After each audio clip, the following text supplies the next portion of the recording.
All right, welcome back to Season 5 of the European Apex Pro League, where we're about to get underway with Game 4 of today. We're just past the halfway mark. My name is Frew. I'm here with Tombizz, and we have Bemi Esports on production desk for today's games, keeping us in it.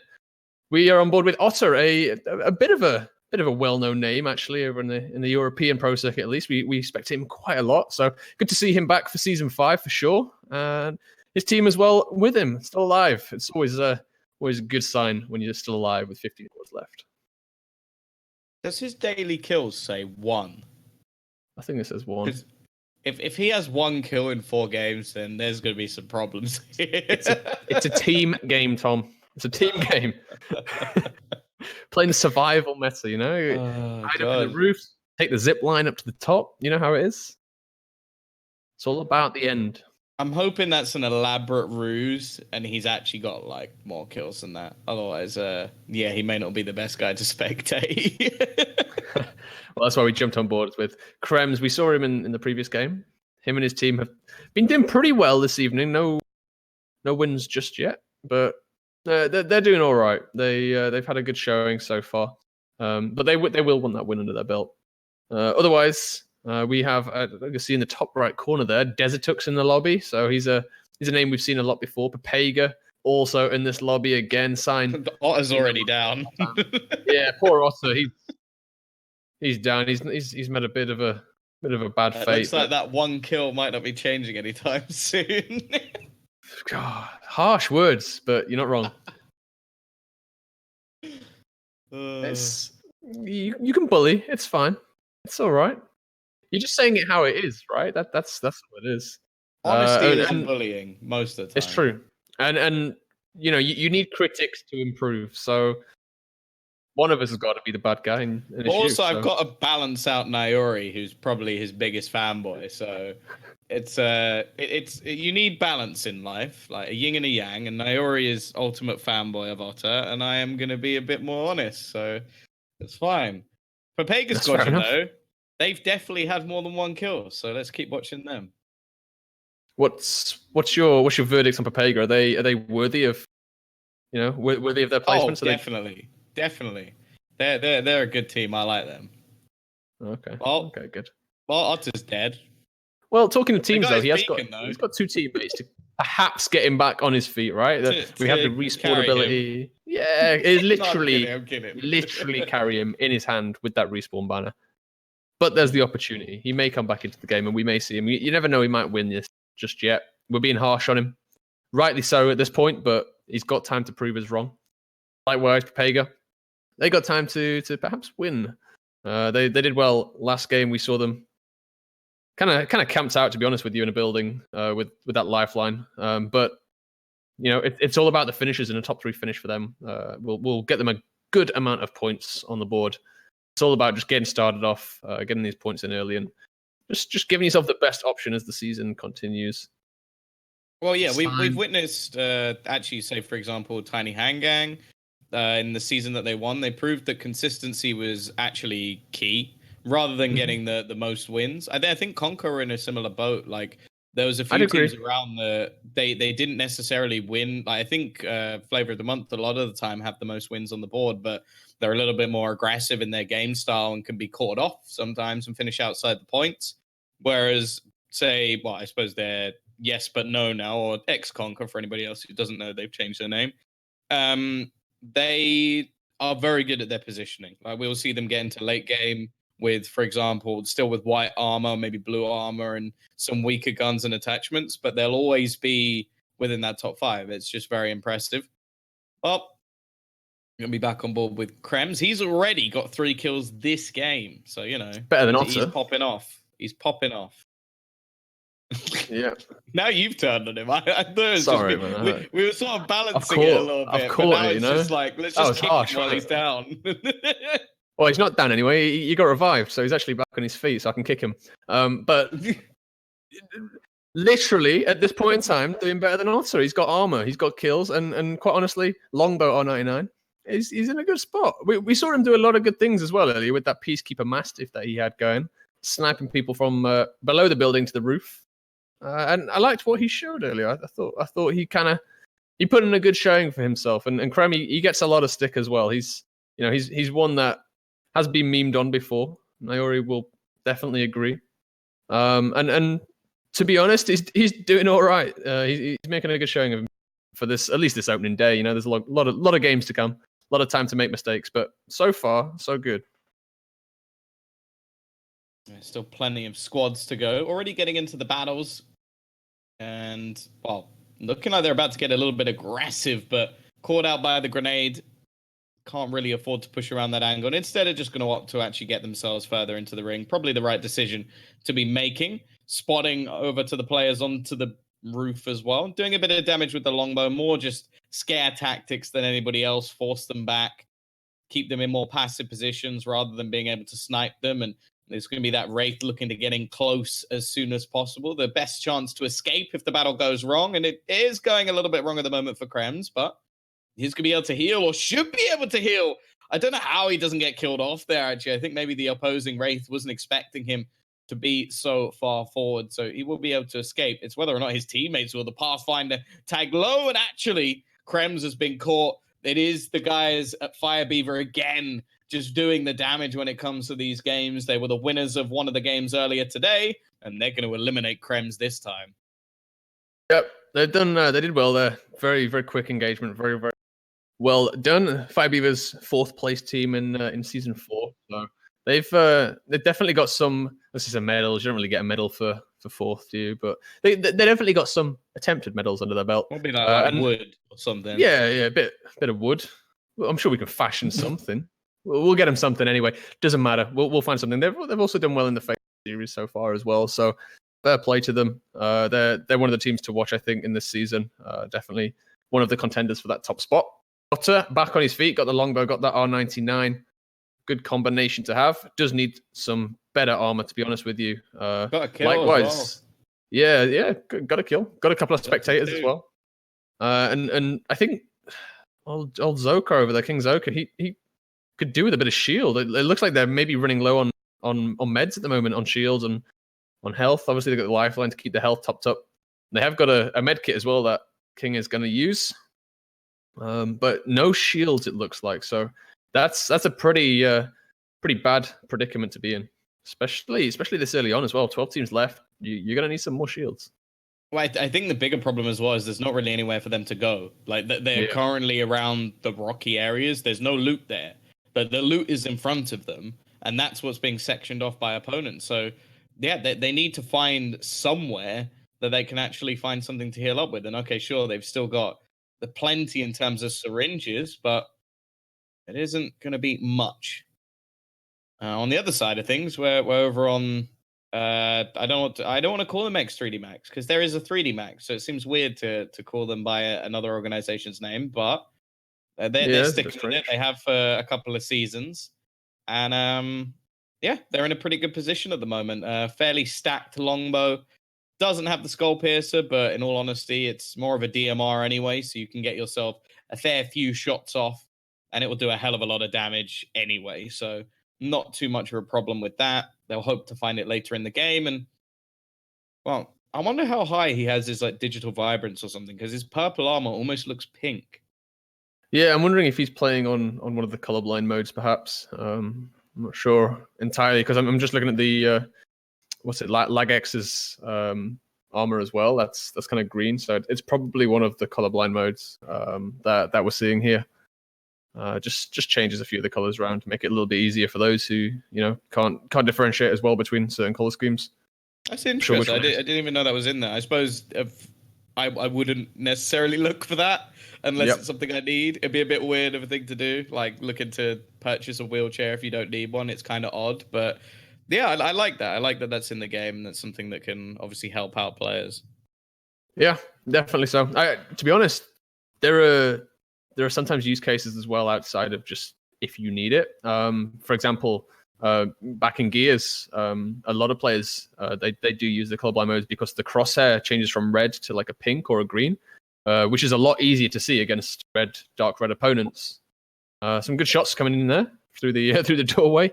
But yeah, there are sometimes use cases. I haven't seen anything in Apex that's made me go, yeah, this is actually an advantage for switching over.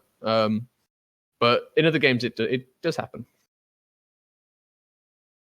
Already spotting players out on the other side. They've done a decent amount of damage from up above. Ultimately going to be forced further forward fairly soon. For now, they can just hold out, sit tight, and wait for any rotations of other teams in an attempt to try and catch them off.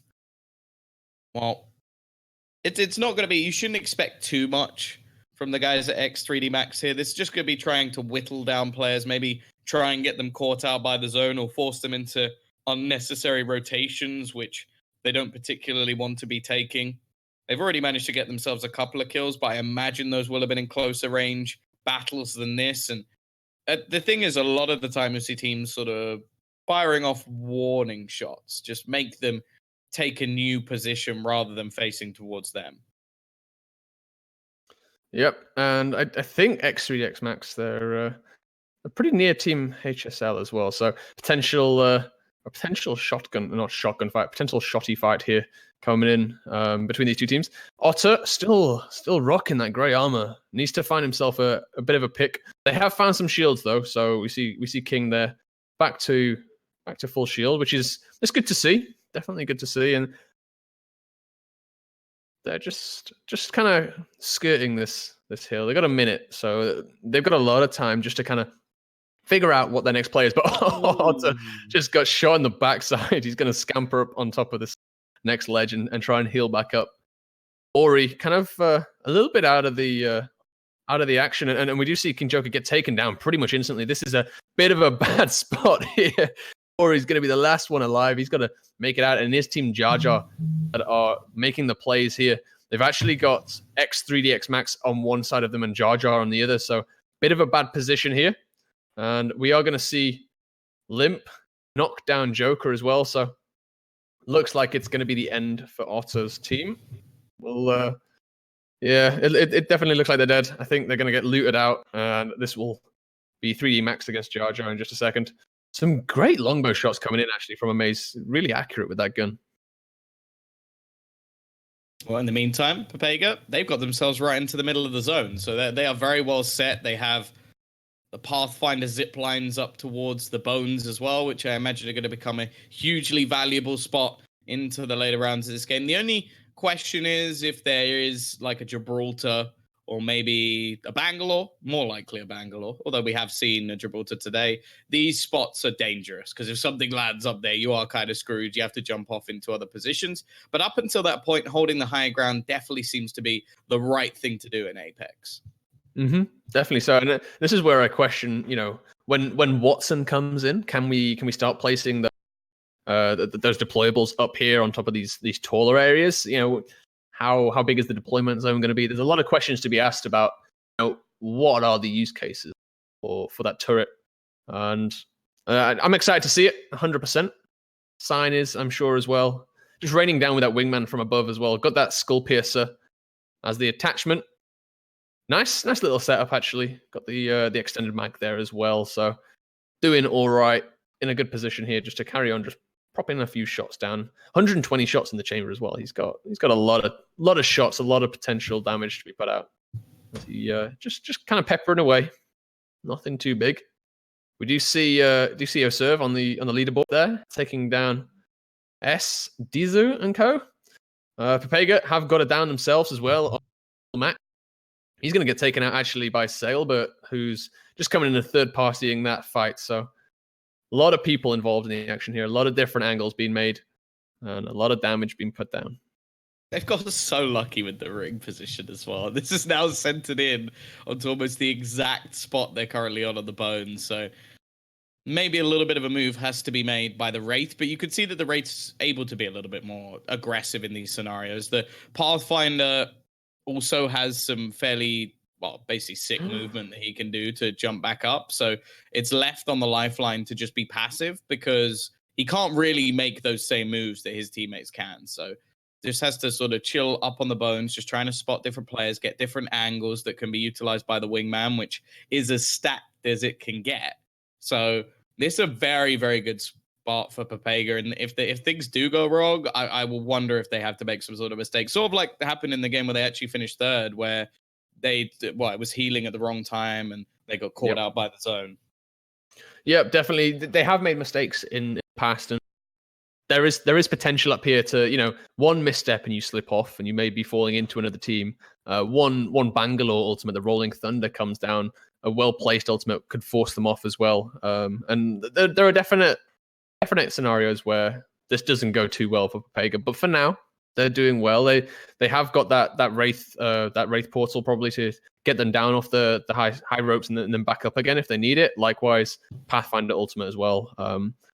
They're going to be all right. I think they've definitely got the options to move out. But realistically, it's on the other teams now to force them off there, right? There's 8 squads remaining. We know where 1 is up top, and 7 others are surrounding them as this ring starts to close in. And this damage is coming down from Sign. He's doing all right, but he's going to get peppered from behind. And these are the other teams that we were talking about there.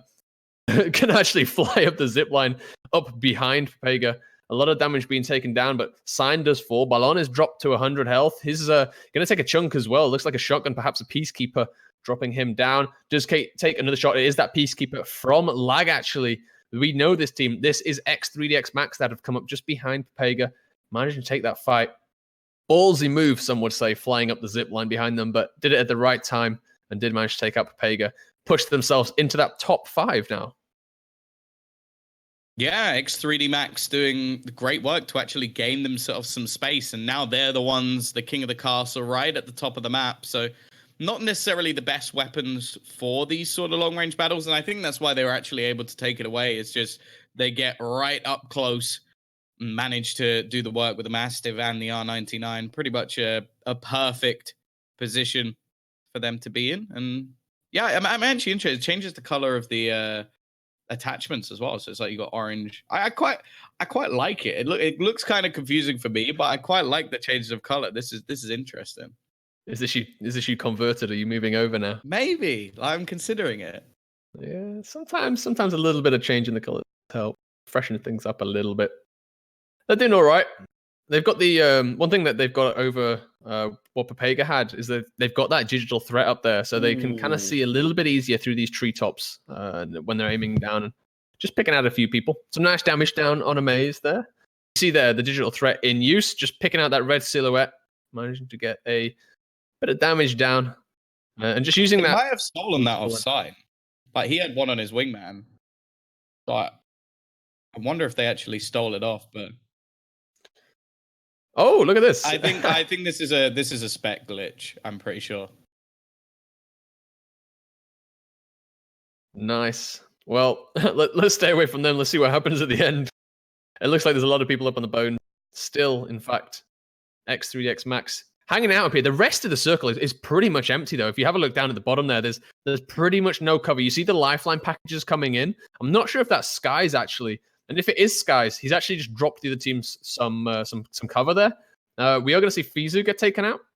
Sky does fall as well to Arctic. So one member now of X3X Max goes down. A hell of a lot of damage. Some good grenades coming out as well. Lagax with the wingman kills out Fizu, kills out Arctic. Going to drop down. Desertuk taken out as well. And now the Mastiff in the back is going to be the final shot. Champion squad coming out. What a fantastic finish. They had the perfect position in there, taking it off Papega, running away with that final circle. Yeah, no, it really was just that power play that they made to get up to the top, and the guys at X3D Max just rule it from there, like doing what their opponents were unable to, stealing some loot away as well, which definitely helped upgrade. And more importantly, we're seeing a team that's actually managed to get like a relative amount of kills. Like 14 for a victory in the Pro League is impressive. Like most teams do it with like 3 or 4 between them, just killing off that final team. So great work from them. That'll move them right up the board. We are going to get a little refresh, and you will see that the guys, the ex-Conquer guys at the top, who currently have quite a few points. I imagine their current game points has not been counted yet, but already a win under their belt. And yeah, I imagine this leaderboard is going to change quite significantly, but the team in first and fourth, I don't expect will change at all. No, definitely not. Flavor of the Month doing well there. We see team name as well, sat in 5th. They were our 2nd seed team, I think, or 3rd seed team, sorry, last time. So I expect them to be up there as well. Things starting to shape up a little bit similar to how we saw last season, but that's going to be game 4 over and done with. We have got 2 more games left to come, so please stay tuned. And yeah, we'll jump to a quick break, and then we'll be back with more Apex action shortly. Thanks for watching.